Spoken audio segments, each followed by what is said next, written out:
என் பிள்ளைகளை கூட்டிகிட்டு தான் வர சொன்னேன், ஒன்றும் கூட்டிகிட்டு வர சொல்லலை.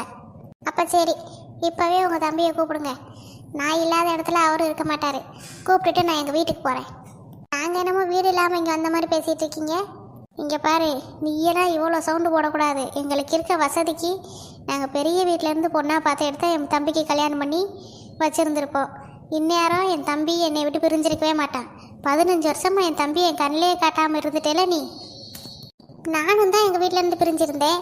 எங்கள் வீட்டில் இருக்கவங்களுக்கு தான் வருத்தம். என்னமோ நீங்கள் மட்டும் பிரிஞ்சிருந்த மாதிரி ஓவராக பேசிகிட்டு இருக்கீங்க.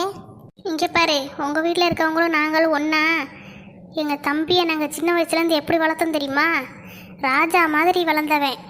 உன்னால் அவன் வெளிநாட்டில் போய் யாருமே இல்லாதவன் மாதிரி கஷ்டப்பட்டுருக்கான் 15 வருஷமாக. சொந்த பந்தங்கள் நாங்கள் இருந்தும் நாங்கள் இல்லாத மாதிரி தனியாக இருந்திருக்கான். அப்போ நீ உங்கள் வீட்டில் இருக்கவங்க பிரிஞ்சிருந்தது பெருசா, நாங்கள் என் தம்பியை பிரிஞ்சிருந்தது